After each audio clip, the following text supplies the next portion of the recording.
네, 할렐루야 샬롬하고 우리 축복하고 인사합니다. 할렐루야 샬롬 샬롬 샬롬 샬롬 샬롬 샬롬. 하나님 사랑합니다. 여러분 주 안에서 사랑합니다. 예, 오늘 아본 몰자 너무 잘하는 말씀이죠. 예. 7장 말씀이 제가 새벽 예배 때 은혜를 받은 부분이어가지고 오늘 보니까 너무 짧아요. 6장도 채 안 돼서 7장 내용 한번 살펴보고 그렇게 하고 넘어가도록 하겠습니다. 아이사람 앞에서 도망하니 4절에 보면은 7장에 그렇게 나와 있죠. 예, 백성 중 3,000명 중 그리로 올라갔다가 아이사람 앞에서 도망가는 사건이죠. 예, 아이성은 이스라엘 백성이 무너뜨린 여리고성에 비해서 아주 작은 성이다. 3절에 보면 그렇게 나오죠. 여호수아에게로 돌아와 그들에게 이르되 백성을 다 올라가게 하지 말고 얼마 되지 않은 이 아주 작은 사민이 3,000명만 올라가게 합시다 했다가 망하는 그런 사건이죠. 여호수아 7장 11절에서 12절에 보면 이스라엘이 범죄하여 내가 그들에게 명령한 나의 언약을 어겼으며 또한 그들이 온전히 바친 물건을 가져가고 도둑질하며 속이고 그것을 그들의 물건들 가운데 두었다 이렇게 얘기하고 있어요. 네, 그래서 아이사람 앞에서 모두 다 도망가는 사건, 하나님께서 명령하신 언약이 있었죠. 여호수아 6장 18, 9절에 보면 너희는 그 바친 물건에 손을 대지 말라. 은금과 동철, 기구들은 다 야훼 격별된 것이니 그것을 야훼 곳간에 드려라 이렇게 말씀하고 있어요. 예, 이스라엘의 범죄가 있었죠. 여호수아 7장 1절에 보면 이스라엘 자손이 온전히 바친 물건으로 말미암아 범죄하였으니 1절이죠. 오늘 본문이기도 합니다.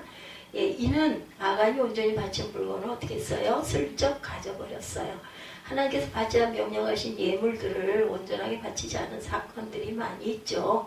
성전 건축 및 성물 25장에 제사장에 쓸 것, 예, 공급은 출애굽기 28장에 규리 예물 레위기 1장에서 7장, 절기 예물 레위기 23장, 민수기 28, 9장입니다.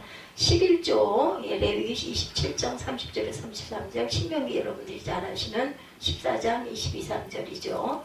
또한 가난한 자를 구제하는데 예, 레위기 19장 9절에서 10절 그리고 신명기 14장 28, 9절 이렇게 증거합니다. 물질로 인해서 멸망을 당한 예들이 화를 당한 예들이 많죠. 금송아지 사건으로 인해서 화를 당합니다. 출애굽기 32장, 고린도전서 10장 7절. 아간 사건 오늘 문제죠. 여호수아 7장. 게하시 사건, 게하시도 또 그걸 욕심을 내는 바람에 아주 그 고난을 당하는 그런 사건. 문둥병이 발동하죠. 열왕기하 5장 20절에서 27절. 아나니아와 삽비라 사건 잘 알죠. 예물을 드리고도 죽는 그런 사건. 예, 성령을 모독한 죄, 성령을 속인 죄입니다. 예, 그래서 5장 1절에서 11절 사도행전이죠. 부자 청년, 여러분들 잘 아시죠? 예, 부자 청년이 물질 때문에 예수를 따라가지 못한 사건입니다. 마태복음 10장 16절에서 30절, 마가복음에는 10장 17절에서 31절, 누가복음에 18장 18절에서 30절, 예, 모두 다 나와 있습니다. 달란트 비유 여러분이 잘 아시는 마태복음 25장 14절에서 예, 30절까지, 양과 염소의 비유가 마태복음 25장 31절에서 46절입니다. 물질을 잘 드렸는데도 불구하고 예, 온전치 못해서 멸망을 당한, 화를 당한 예들이죠.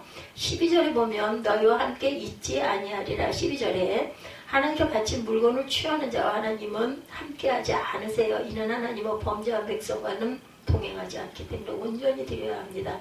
하나님이 함께 하시지 않은 경우들이 많아요. 두 주인을 섬길 때 출애굽기 32장에서 33장입니다. 출애굽기 33장 3절에 보면 나는 너희와 함께 올라가지 아니하리니 길에서 너희를 진멸할까 염려함이라.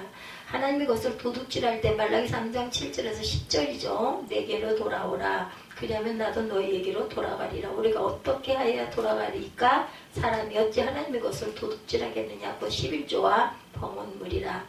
그러니까 하나님을 섬기지 않는 게 아니라 섬기면서 다른 거를 같이 섬기는 경우에 화를 당한다라는 겁니다.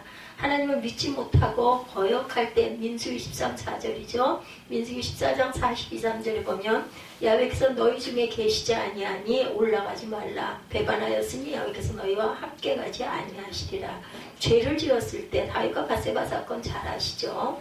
시편 51편 11절에 나를 주 앞에서 쫓아내지 마시며 고백하고 예, 다윗이 우는 그런 내용이죠. 처음 사랑을 버렸을 때 에베소 교회죠. 계시록 2장 4, 5절입니다.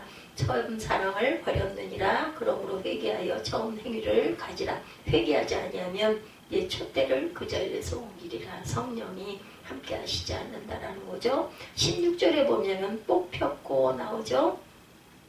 예, 여호수아가 아침 일찍 일어나 이스라엘 그 지파대로 가까이 나오게 하였더니 유다 지파가 뽑혔다 이렇게 나오죠. 제비를 뽑은 예들입니다. 속죄일의 염소로 26장 8절에 제비 뽑되 한 제비는 야훼를 위하여 한 제비는 아사셀을 위하여 제비를 뽑죠.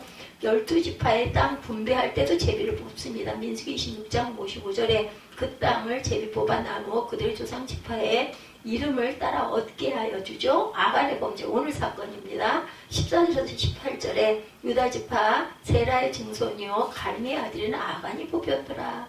아간이 죄를 지은 것이 딱 뽑혔어요. 왕으로 뽑힌 사울이죠. 제비 뽑았을 때로 사무엘상 10장 17절에서 21절 베냐민 지파를 그들의 가족별로 가까이 오게 하였더니 그 중에서 기스의 아들 사울이 뽑혔어요. 도망가는 요나 1장 7절에 제비를 뽑아 이 재앙이 누구로 말미암아 우리에게 임하였나 알아보자 하고 제비를 뽑으니 요나에게 뽑혔다라고 말하고 있습니다. 12사도로 뽑힌 마띠아입니다. 사도행전 1장 21절에서 26절에 제비 뽑아 마띠아를 얻으니 그가 11사도의 수에 들어가니라. 마지막으로 뽑힌 마띠아 누구 대신에 다른 유다 대신에 뽑혔죠. 제비 뽑는 사건들이 이렇게 정확하게 하나님의 뜻대로 뽑히는 그런 사건들. 7장 말씀에 보니 이스라엘 자손이 온전히 바친 물건으로 말미암아 범죄하였으니는 유다지파 세라의 증손 삽디의 손자 갈미의 아들 아간이 온전히 바친 물건을 가졌습니다. 야훼께서 이스라엘 자손들에게 진노하시죠. 여호수아가 여리고에서 사람을 베들 동쪽 베다웬 곁에 있는 아이로 보내며 그들에게 말하 이르되 올라가서 그 땅을 정탐하라 하며 그 사람들이 올라가서 아이를 정탐하고 여호수아에게로 돌아와 그에게 이르되 백성을 다 올라가게 하지 말고 2-3천 명만 올라가서 아이를 치게 하소서. 그들은 소수이니 모든 백성을 그리로 보내어 수고롭게 하지 마소서 하므로 백성 중 3,000명쯤 뒤로 올라갔다가 아이 사람 앞에서 도망하니 아이 사람이 그들을 36명쯤 쳐 죽이고 성문 앞에서부터 스바람 골짜기까지 쫓아가 내려가는 피탈에서 쳤으므로 백성의 마음이 녹아 물같이 되었다. 6절입니다. 여호수아가 옷을 찢고 이스라엘 장로들과 함께 야훼 궤 앞에서 땅에 엎드려 머리에 티끌을 뒤집어 쓰고 저물 도록 있다가 7절에 이르되 슬프도소이다 주 야훼여 어찌하여 이 백성을 인도하여 요단을 건너게 하시고 우리를 아모리 사람의 손에 넘겨 멸망시키려 하셨나이까. 우리가 요단 저쪽을 만족하게 여겨 거주하였다면 좋을 뻔하였나이다. 주여 이스라엘이 그의 원수들 앞에서 돌아섰으니 내가 무슨 말을 하오리까. 가나안 사람과 이 땅의 모든 사람들이 듣고 우리를 둘러싸고 우리 이름을 이 세상에 끊으리니 주의 크신 이름을 위하여 어떻게 하시려 하나이까 하니 야훼께서 여호수아에게 이르다 일어나라 어찌하여 이렇게 엎드렸느냐. 이스라엘이 범죄하여 내가 그들에게 명령한 나의 언약을 어겼으며 또한 그들이 온전히 바친 물건을 가져가고 도둑질하며 속이고 그것을 그들의 물건들 가운데 두었느니라. 그러므로 이스라엘 자손들이 그들의 원수 앞에 능히 맞서지 못하고 그 앞에서 돌아섰나니 이는 그들도 온전히 바친 것이 됨이라. 그 온전히 바친 물건을 너희 중에서 멸하지 아니하면 내가 다시는 너희와 함께하지 아니라. 온전히 바친 물건 그리고 훔친 거 멸하라는 얘기죠. 13절에 너는 일어나서 백성을 거룩하게 하여 이르기를 너희는 내일을 위하여 스스로 거룩하게 하라. 이스라엘의 하나님 야훼의 말씀에 이스라엘아 너희 가운데 온전히 바친 물건이 있나니 너희가 그 온전히 바친 물건을 너희 가운데서 제하기까지는 내 원수들 앞에 능히 맞서지 못하리라. 14절입니다. 너희는 아침에 너희의 지파대로 가까이 나오라. 야훼께 뽑히는 그 지파는 그 족속대로 가까이 나올 것이요 야훼께 뽑히는 족속은 그 가족대로 가까이 나올 것이요 야훼께 뽑히는 그 가족은 그 남자들이 가까이 나올 것이며 온전히 바친 물건을 가진 자로 뽑힌 자를 불사르되 그와 그의 모든 소유를 그리하라. 이는 야훼의 언약을 어기고 이스라엘 가운데 망령된 일을 행하였음이라 하셨다라. 이에 여호수아가 아침 일찍 일어나 이스라엘을 그의 지파대로 가까이 오게 하였더니 유다 지파가 뽑혔고 유다 족속을 가까이 나오게 하였더니 세라 족속이 뽑혔고 세라 족속의 각 남자를 가까이 나오게 하였더니 삽디가 뽑혔고 삽디의 가족 각 남자를 가까이 나오게 하였더니 유다 지파 세로의 증손이요 삽디의 손자요 갈미의 아들인 아간이 뽑혔더라. 그러므로 여호수아가 아간에게 이르되 내 아들아 청하는 이스라엘의 하나님 야훼께 영광을 돌려 그 앞에 자복하고 내가 행한 일을 내게 알게 하라. 그 일을 내게 숨기지 말라 하니 아간이 여호수아에게 대답하여 이르되 참으로 나는 이스라엘 하나님 야훼께 범죄하여 이러이러하게 행하였나이다. 내가 노력한 물건 중에 시날산의 아름다운 외투 한 벌과 은 200세베겔과 그 무게가 50세겔쯤 되는 금덩이 하나를 보고 탐내어 가졌나이다. 보소서 이제 물건들을 내 장막 가운데 땅속에 감추었는데 은은 그 밑에 있나이다 하더라. 이에 여호수아가 사자들을 보내매 그의 장막에 달려가 본즉 물건이 그의 장막 안에 감추어져 있는데 은은 그 밑에 있는지라. 그들이 그것을 장막 가운데 취하여 여호수아와 이스라엘 모든 자손에게 가지고 오매 그들이 그것을 야훼 앞에 쏟아놓느니라. 여호수아가 이스라엘 모든 사람과 더불어 세라의 아들 아간을 잡고 그 은과 그 외투와 그 금덩어리와 그의 아들들과 그의 딸들과 그의 소들과 그의 나귀들과 그의 양들과 그의 장막과 그에게 속한 모든 것을 이끌고 아골 골짜기로 가서 여호수아가 이르되 내가 어찌하여 우리를 괴롭게 하였느냐 야훼 그 손으로 괴롭게 하시리라 하니 온 이스라엘이 그를 돌로 치고 물건들로 돌로 치며 불사르게 하고 그 위에 돌무더기를 크게 쌓았더니 오늘까지 있더라. 야훼께서 그의 맹렬한 진노를 그치신 이름으로 그곳 이름을 오늘까지 아골 골짜기라 부르더라. 내용을 아시겠죠? 예, 괴롭게 하였다라는 뜻을 갖고 있습니다. 아골 골짜기는 하나님께서 성경을 통해서 하신 첫 마디는 내가 청자했으니 내가 주인이다 이런 말씀을 하고 계시죠. 비슷한 구조로 대한민국 국민 헌법도 제1조에 대한민국은 민주공화국이다라고 선언합니다. 첫 문장을 중심으로 모든 것은 풀어 나가죠. 하나님을 믿으면서도 자신을 주인으로 삼고 살면 수많은 문제들이 계속 꼬이도록 되어 있다는 것. 사례를 먼저 봅니다. 어느 자매가 아버지가 재혼한 이후에 이복 여동생과 함께 살게 됐어요. 이복 동생은 예쁘고 공부도 잘해서 주변 사람들부터 칭찬도 받고 인정을 받는 그런 아이였는데 시간이 갈수록 언니는 동생 때문에 아버지의 사랑을 빼앗겼다 생각을 하게 됩니다. 언니는 대학 진학도 못했지만 동생은 최고 명문대학교에 입학을 합니다. 공부를 잘했으니까. 언니는 동생이 다니는 학교에서 동생의 옷과 책을 들고 신분을 속이고 미팅을 하다가 동생에게 발각이 됩니다. 동생이 자신의 옷을 입은 것을 보고 화를 내자 언니는 그 옷을 찢고 가출을 해버립니다. 그 후 연락을 단절하고 살다가 결혼을 해서 자식을 낳고 살던 중에 길에서 우연히 이복 동생을 만나서 지방대학교의 찬양 강사라는 명함을 받습니다. 언니는 치과에 가서 치료를 받으면서 몇 차례 얼굴을 본 남성으로부터 데이트 신청을 받았어요. 그녀는 데이트를 하면서 동생에게 받은 명함을 주었고 마침내 결혼을 하고 혼인신고를 동생 이름으로 할 수밖에 없게 되었다고 합니다. 그것을 알게 된 동생은 자신도 모르게 혼인신고가 된 것을 기회로 호적상 남편의 부동산을 담보로 융자와 카드를 발급받고 후에 언니의 남편과 불륜관계로 발전하게 됩니다. 첫 번째 남편도 이 사실을 알게 됐어요. 잘못된 마음의 병은 문제를 이렇게 자꾸 키우죠. 모처럼 불어났어요. 눈덩이처럼 이렇게 불어납니다. 한번 거짓말을 하게 되면 거짓말은 계속 거짓을 낳고 그것이 점점 발전해서 점점 커지죠. 처음에 간단하게 했던 게. 하나님을 주인으로 인정하지 않고 신앙생활을 하면 위선에 빠진다라는 것. 하나님을 주인으로 섬기기를 축복합니다. 유명한 아이성 공격에 실패한 요인이 무엇이에요, 여러분들? 핵심 요인이 바로 우리의 실패 요인이기도 합니다. 그래서 이게 중요하죠. 말씀을 통해서 하나님의 음성으로 들으시기를 바랍니다. 아이성 실패입니다. 여리고성은 약속대로 무너졌어요. 정복을 했죠. 그 대단한 성이 계속 매일 한 바퀴씩 돌고 마지막에 7바퀴를 돌고 일복권 소리를 지르고 외쳤더니 그만 멀쩡하게 서 있던 성이 와르르 무너지는 기적이 일어나죠. 여리고성을 정복하기 전 여호수아는 6장 10절에 보면 너희 입에서 아무 말도 내지 말라 외치라 하는 날에 외칠지니라 백성들에게 명령을 하죠. 우리는 이성적으로 굉장히 이 사건이 기가 막힌 기적이다 이렇게 생각을 하게 돼요. 잘 훈련받은 이성적으로 그런 저와 여러분들인데 이성은 세상의 이치와 일치하기 때문에 이성적인 사람은 세상적인 관점으로 보면 아주 훌륭합니다. 그러나 이성은 신앙과는 거리가 멀 때가 많아요. 그죠? 반대되고 대비가 될 때가 많습니다. 만약에 여리고성을 돌면서 말을 했다고 가정하면 이성적으로 판단하면 판단한 말들을 했을 거예요. 그 결과는 여리고성이 무너지지 않았을 겁니다.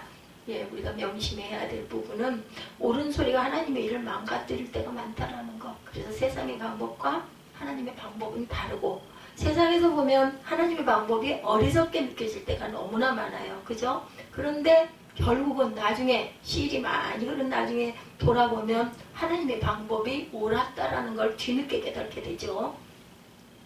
오는 소리도 지속적으로 발설함으로 다시 광야로 돌아가야 할 상황을 만들 수 있다는 것을 우리가 명심해야 합니다. 여리고성을 정복한 여호수아는 아이성에게 정탐꾼을 보내죠. 정탐꾼이 돌아와서 백성을 다 올라가게 하지 말아라. 너무 조그만 성이고 보잘것없다. 2~3천 명만 올라가서 아이를 치게 하라. 3절에 이렇게 말하죠. 그들은 소수이니 모든 백성을 그리로 보내서 수고롭게 하지 마소서. 옳은 소리예요. 그죠?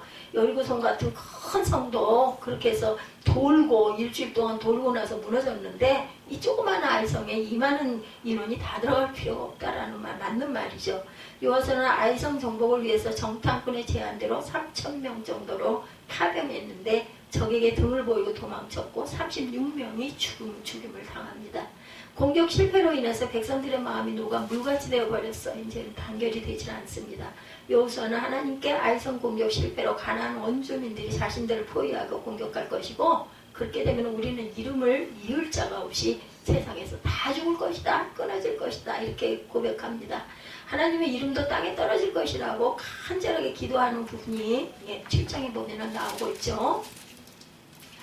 6절에 보면 여호수아가 옷을 찢고 이스라엘 장로들과 함께 야훼 궤 앞에서 땅에 엎드려 머리에 티끌을 뒤집어 쓰고 점을 들어 있다가 7절에 보면 슬프도소이다. 여호와여 어찌하여 백성을 인도하여 요단을 건너게 하시고 우리를 아모리 사람의 손에 넘겨 멸망시키게 하셨나이까. 우리가 요단 저쪽을 만족하게 여겨 거주하였더라면 차라리 거기 있었으면 좋을 뻔하였나이다. 주여 이스라엘이 그의 원수들 앞에서 돌아섰으니 내가 무슨 말을 하오리까. 가나안 사람과 이 땅의 모든 사람들이 듣고 우리를 둘러싸고 우리 이름을 세상에서 끊으리니 주의 크신 이름을 위하여 어떻게 하시려나이까 하니 야훼께서 여호수아에게 답을 알려주시죠. 훔쳐간 물건 그리고 그 자를 이렇게 하고 나야 내가 이것을 풀지 안 그러면은 나는 용서하지 않겠다. 공격 실패로 인하여 백성들의 마음은 녹아 물같이 돼버렸어요. 이제 뿔뿔이 막 다 흩어져 겁이 나 이제 죽을 것 같아. 그죠? 여호수아는 하나님께 아이성 공격 실패로 가나안 원주민들이 자신을 포위하고 공격할 것이고 우리는 그 이름을 이을 자도 없는 그런 모든 것이 끊어질 것이다.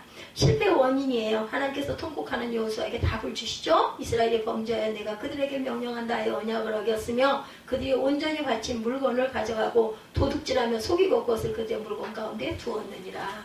그래도 기도에 답을 주시는 하나님이에요. 이렇게 아주 간절하게 여호수아가 기도했더니 10절부터 이스라엘이 범죄하여 내가 그들에게 명령한 나의 언약을 어겼으며 또한 그들의 온전히 바친 물건을 가져가고 도둑질하며 속이고 그것을 그들의 물건 가운데 두었느니라. 11절이죠. 12절에 그러므로 이스라엘 자손들이 그들의 원수 앞에 능히 맞서지 못하고 그 앞에 돌아섰나니 이는 그들도 온전히 바친 것이 됨이라. 온전히 바친 물건을 너희 중에서 멸하지 아니하면 내가 다시는 너희와 함께 있지 아니하리라.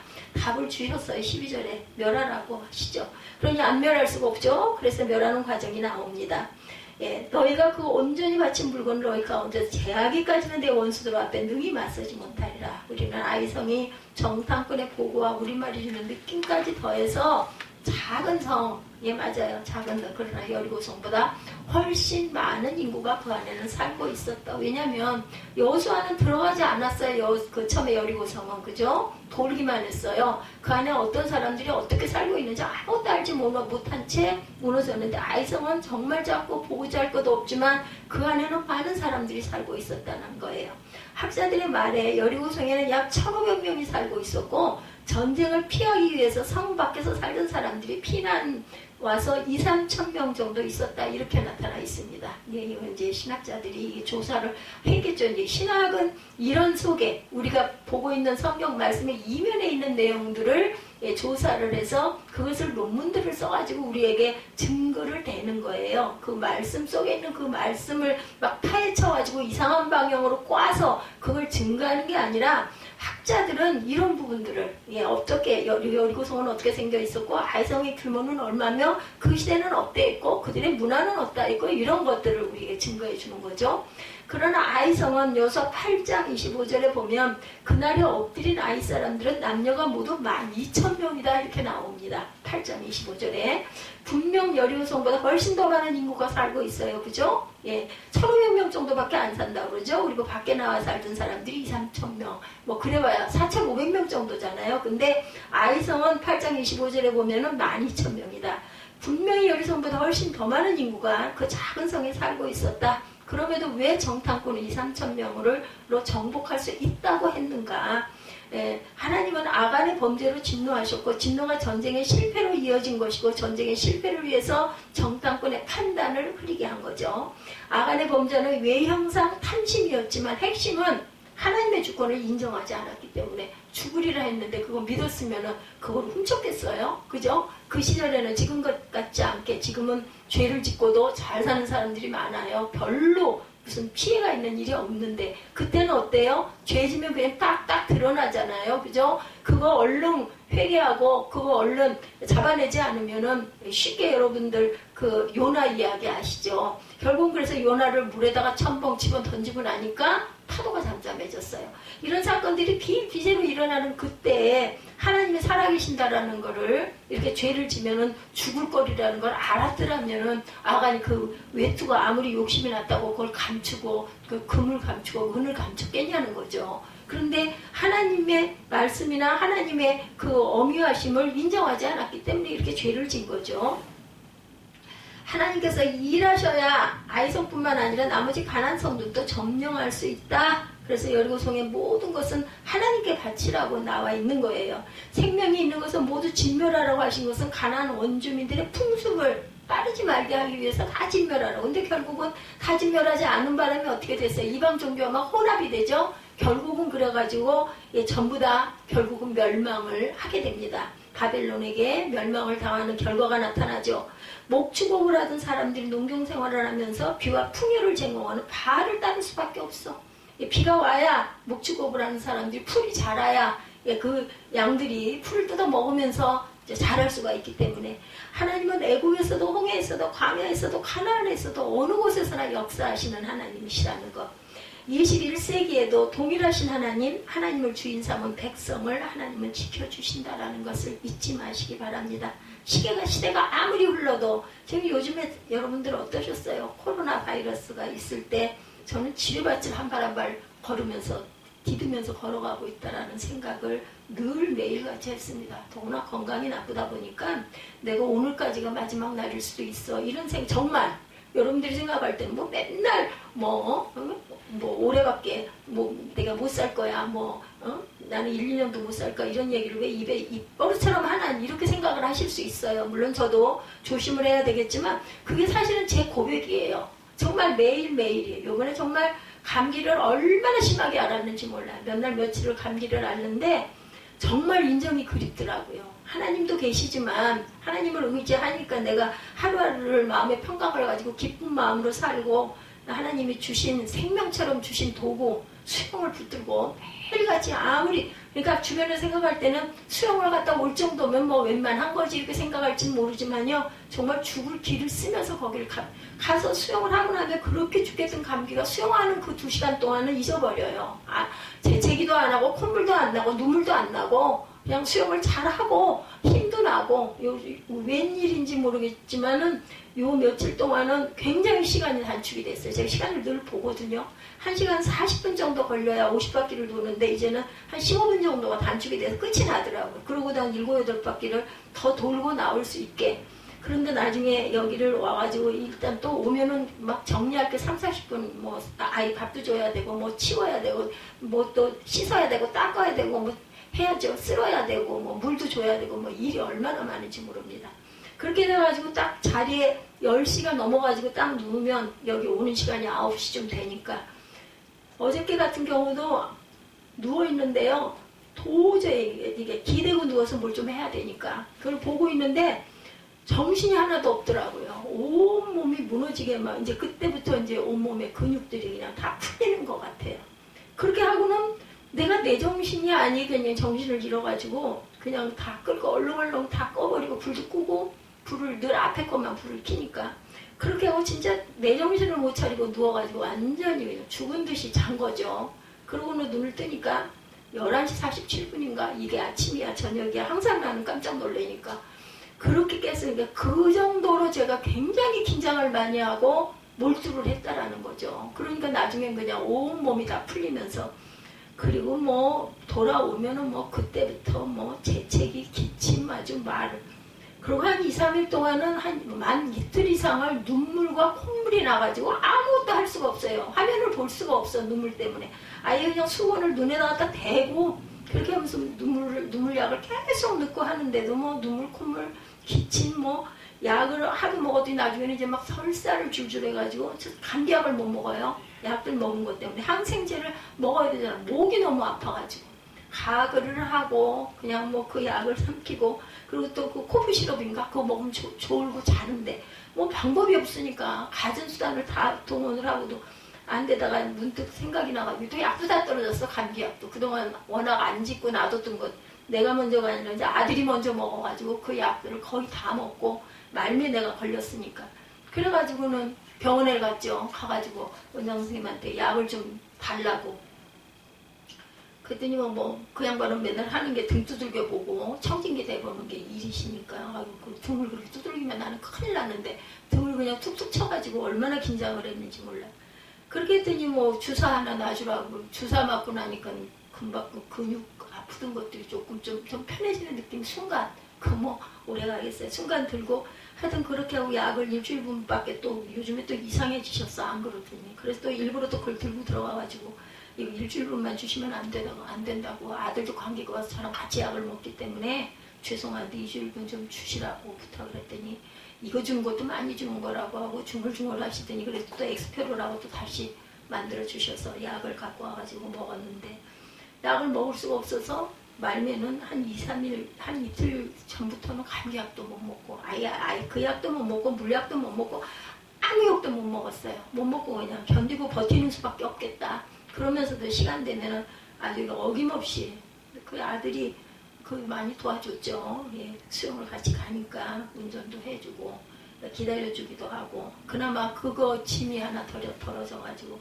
그렇게 다니고 하는데 누워있을 때 좀 움직일 수가 없을 때 누가 나에게 따끈한 차라도 한 잔 어디가 얼마나 그렇게 아파서 식사도 못하고 그러셔서 어째요. 누군가가 좀 다정하게 문자라도 말이라도 전화라도 한 통 해줬으면 어째 그렇게 인정이 그리웠는지 예, 그러면서 제가 속으로 생각한 게 세상에 너무 심은 게 없으니 세상에서 누가 나를 아프다고 하면 그냥 감기라고 하면 보통 그렇잖아요. 감기 들었으니까 감기 온 거지 뭐 감기가 뭐 별건가? 큰 수술을 했다고 하면 어이구 이거 가봐야 되겠네 하겠지만 감기가 와서 고생하고 있다고 그러면 어이구 그 감기 빨리 나야지 어떻게 해요. 그냥 그 정도지 뭐 본인 같겠냐고요. 근데 정말 저는 이번에 이 감기가 내 평생에 처음 이렇게 심하게 하는 약을 먹어도 안 듣는 감기를 저는 처음으로 체험을 했습니다.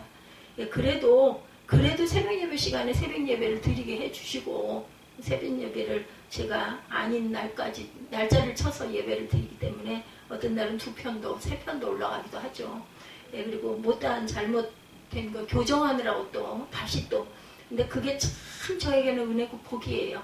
그냥 얼결에 드렸던 예배에서 본문 말씀보다도 잘못돼가지고 다시 고쳐서 수정을 해가지고 말씀을 증거하고 전할 때는 제가 참 은혜를 많이 받고 그러다 보니까 내용도 이제는 좀 확연하게 구약의 그 증거들 신약에 오실 예수님에 대한 그러한 증거들이 더 깊이 느껴지는 그런 은혜가 있더라고요. 하나님은 여러분들 공짜가 아니세요.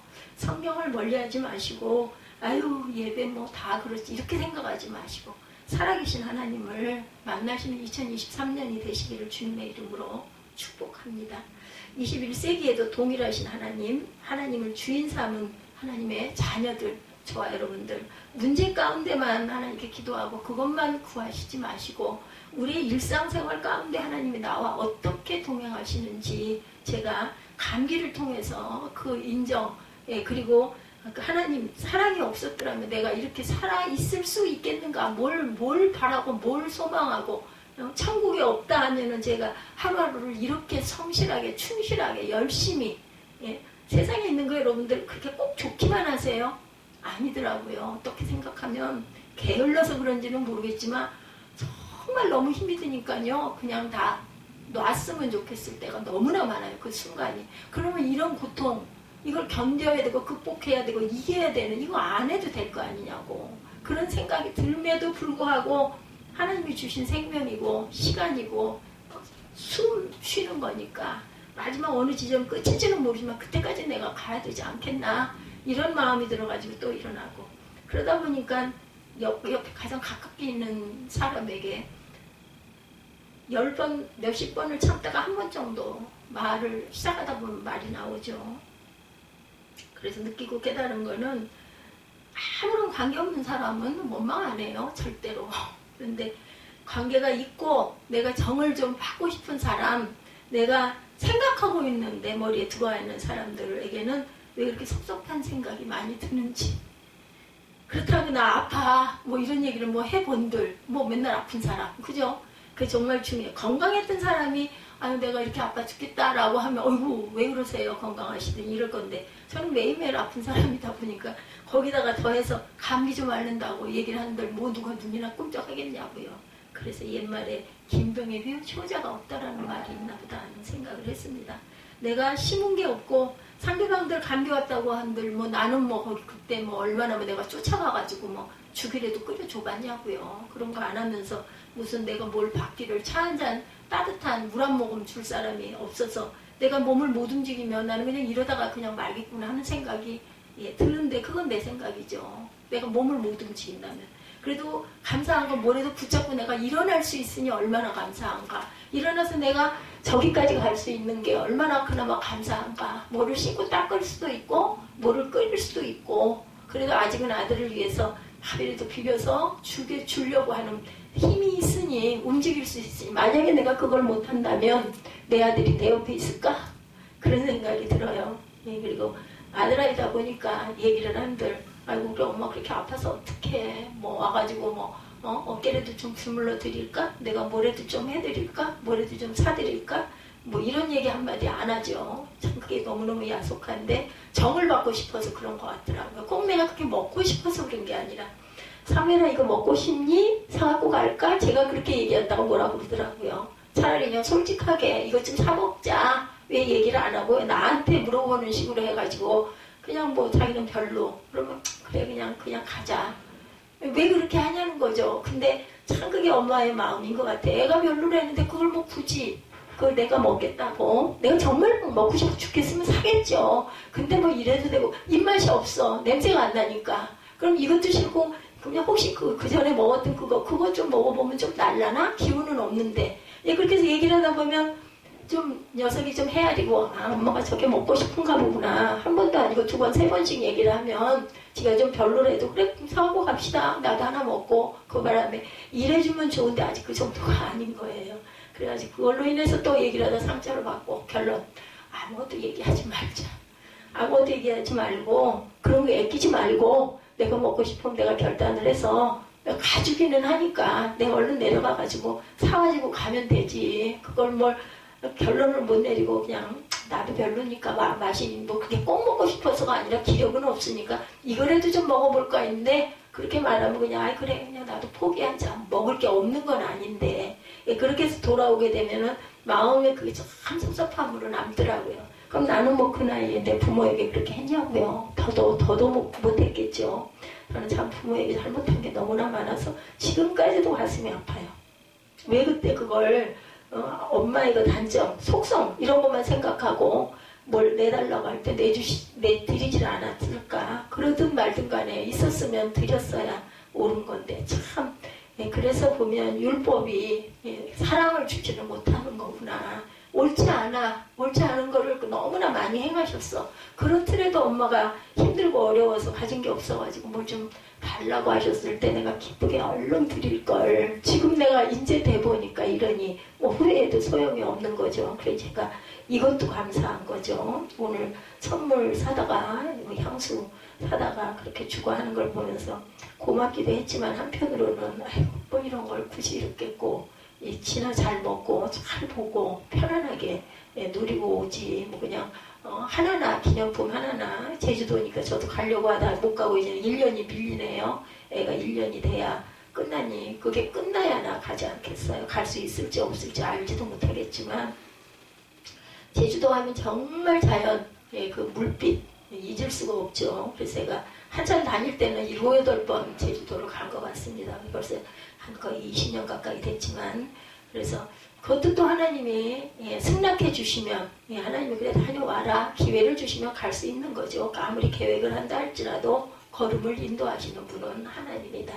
제가 이번 감기를 통해서 지금도 뭐 이렇게 기침을, 이런 식의 기침을 해본 적이 없어요. 우리 유주사님이 이런 기침을 많이 하면 아주 영 걱정이 됐는데, 저는 이래보질 않았는데 이게 기침을 지금도 컹컹 많이 하고, 그래도 오늘도 어제도 눈물 계속 흘리면 어떻게 금요 예배를 드리나 했는데, 예배 수영을 하고 나서는 괜찮아요. 근데 와가지고 일을 하면 이제 그때부터 또 다시 몸이 추워지고 항상 오실거려가지고, 그래서 맞아, 그냥 수영하고 나면 와가지고 아무것도 하지 말고 딱 뒤집어 쓰고 들어 누워서 한참 자고 일어나서 몸이 좀 따뜻해진 다음에 뭘 좀 움직여야 되는데, 그걸 못하는 게 제 잘못이죠.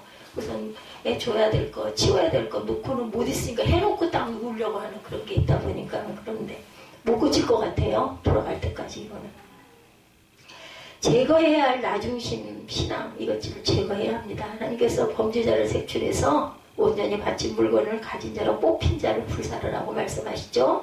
그와 모든 소유를 그리하라. 이는 야훼의 언약을 어기고 이스라엘 가운데서 망령되게 일을 행하였음이라 하셨다 하라. 이렇게 말씀하고 있어요. 14절부터 쭉 나오죠. 15절에 온전히 바친 물건은 가진 자로 뽑힌 자를 불사르되 그의 모든 소유를 그리하라. 이는 야훼의 언약을 어기고 이스라엘 가운데서 망령된 일을 행하였음이라 하셨다라. 이에 여호수아가 아침 일찍 일어나 이스라엘을 지파대로 가까이 오게 하였더니 유다 지파가 뽑히고, 결국은 아간이 뽑히죠. 기가 막히게 정확하게 뽑힙니다. 이스라엘 가운데 망령된 일을 행하였습니다. 이게 구약의 얘기지만 오늘의 저와 여러분의 이야기에 대입을 해서 나는 과연 이럴 때가 없었을까? 하나님의 뜻에 온전치 않게 내 욕심대로 하려고 한 것은 없었을까? 이스라엘이 하나님 이야기에 영광을 돌려 그 앞에 자복하고 내가 행한 일을 내게 알게 하라. 그 일을 내게 숨기지 말라 하자. 아간은 자백하고 증거로 시날산의 아름다운 외투 한 벌과 은 200세겔과 무게가 50세겔 되는 금덩이 하나를 보고 탐내어 가졌나이다 하며 감춘 곳을 실토를 하죠. 그래서 21절에 보면 내가 노략한 물건 중에 시날산의 아름다운 외투 한 벌과 은 200세겔과 무게가 50세겔 되는 금덩이 하나를 보고 탐내어 가졌나이다. 보소서, 이제 그 물건들을 내 장막 가운데 땅속에 감추었는데 은은 그 밑에 있나이다. 여호수아가 사자들을 보내며 그의 장막에 달려가 본즉 물건이 그의 장막 안에 감추어 있는데 은은 그 밑에 있는지라. 그들이 그것을 장막 가운데서 취하여 여호수아와 이스라엘 모든 자손에게 가지고 오매 그들이 그것을 야훼 앞에 쏟아 놓은 여호와 앞에 쏟아 놓으니라. 여호수아가 이스라엘 모든 사람과 더불어 세라의 아들 아간을 잡고 그 은과 외투와 금덩어리와 그의 아들들과 그 딸들과 그의 소들과 그의 나귀들과 그의 양들과 그의 장막과 그에게 속한 모든 것을 이끌어 아골 골짜기로 가서 여호수아가 이르되 내가 오늘 어찌하여 우리를 괴롭게 하였느냐? 여호와께서 오늘 너를 괴롭게 하시리라니. 온 이스라엘이 그들을 돌로 치고 물건들도 돌로 치고 불사르고 그 위에 돌무더기를 크게 쌓았더니 오늘까지 있더라. 그 맹렬한 진노를 그치시니 그러므로 그것 이름을 오늘까지 아골 골짜기라 부르더라. 우리 이 찬송 있죠? 아골 골짜기에 도, 그죠? 복음 들고 가오리다.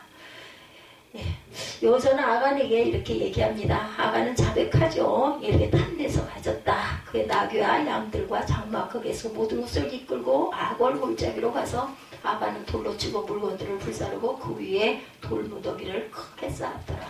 하나님과 돈을 사랑하는 것은 일만하게 뿌리가 되는, 또 돈은 필요한 것이죠. 돈을 탐내는 자들은 미혹을 받고 근심에 쌓이고 찔림을 당하게 된다. 디모데전서 6장 10절입니다. 돈을 사랑함이 일만하게 뿌리가 되나니 이것을 탐내는 자들은 미혹을 받아 믿음에서 떠나 많은 근심으로서 자기를 찔렀다. 결국은 자기 자신을 찌르는 존재가 된다라는 것. 돈뿐만 아니라 사람이나 애인이나 자식이나 미래에 대한 애착이나 애장품이나 무엇이라도 하나님보다 더 사랑하면 유혹을 받고 근심하게 되는 것, 그것들이 결국은 찌르게 된다. 자식을 온전히 잘 믿음 가운데 잘 양육을 해야 되는데 그렇지 못하면 결국은 그 자식이 나를 찌를 수도 있다라는 것. 또한 아간 이스라엘 공동체에서 갈라진 것처럼 갈라지게 되죠. 함께 사는 축복을 누리지 못하게 됩니다. 어리석게 되죠. 잠언 18장 1절에 무리에게서 스스로 갈라지는 자는 자기 소욕을 따르는 자라 온갖 참치를 배척하느니라 말씀하고 있습니다. 하나님을 주인으로 섬기는 저와 여러분 돈을 하나님보다 더 사랑하지 말기를 바랍니다. 그러기 위해서 있는 바를 족하게 여겨야 되겠죠. 히브리서 13장 5, 6절에 돈을 사랑하지 말고 있는 바를 족한 줄로 알라. 히브리서 말씀은 여호수아와 다윗을 인용하여 주신 말씀입니다. 하나님을 주인 삼으면 부족할지라도 성공적으로 삶을 살아갈 수가 있어요. 여호수아처럼 다윗처럼 살아갈 수가 있죠. 우리는 돈으로 우리의 삶을 유지하고 보장받기를 원합니다. 하나님께서는 지금도 돈이 아니라 하나님 자신으로 현재와 미래를 유지하고 보장받기를 원하신다라는 것. 이것이 바로 하나님으로 주인 삼는 그러한 신앙이라는 것. 중간에 갈지자로 흔들리는 우리 모두가 단순하게 하나님을 주인으로 섬기기를 축복합니다. 마음이 흔들릴 때가 너무나 많아요. 세상적인 방법이나 하나님 말씀이 아닌 세상은 결국은 돈적으로 자꾸 우리를 기울어지게 만들죠. 우리 시대의 성도의 역할은 과연 그럼 무엇일까? 막스 베버는 칼빈주의로 무장한 청교도들이 가톨릭 국가와 독일보다 물질적으로 발전하는 이유를 연구했다고 합니다. 왜 유럽의 계신 국가들이 자본주의적 발전과 산업혁명을 이룩했는가를 조사해서 그 원동력이 소명의식 때문이라는 것을 발견했다고 그래요. 청교도들은 직업을 소명으로 받았고 또한 근검 절약하고 저축함으로 이루어진 부의 축적이 자본주의를 발전시켰다고 그러죠. 우리 사회 지금 청지기 정신을 찾아보기가 너무너무나 힘들다. 왜 돈을 벌어야 하는지에 대한 목적이 상실되고 그저 재산 축적만 자꾸 추구하게 된다. 자본주의는 새로운 제품을 발견해 끝없이 소비하게 하죠. 제로섬 게임이 벌어지게 합니다. 제로섬 게임 여러분들 아십니까? 각종 환경을 파괴하고 끝없는 욕심을 따라가다 보면 하나님을 주인으로 섬기기가 어렵다라는 거예요. 우선순위를 분명히 해야 된다라는 것.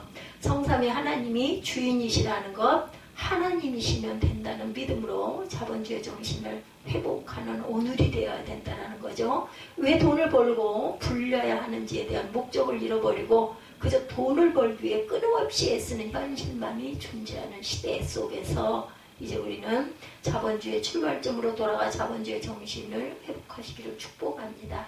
빌립보서 4장 13절 말씀이죠. 내게 능력 주시는 자 안에서 내가 모든 것을 할 수 있느니라. 하나님을 주인으로 삼으니 돈이 많거나 적어도 살아갈 수 있다는 거죠. 하나님이 주시는 능력 가운데 내가 모든 것을 할 수 있다. 하나님을 주인으로 삼아서 자신을 구원하시고 시대를 구원해 나아가시기를 주님 이름으로 축복합니다. 우리 빌립보서 4장 말씀 잠깐 읽고 결단하고 기도하고 축도로 예배를 마치도록 하겠습니다.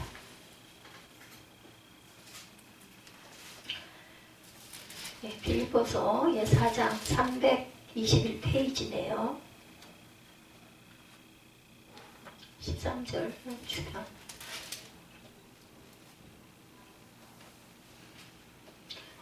구절 10절부터 13절까지 우리 함께 합독해보죠. 322페이지 4장 10절.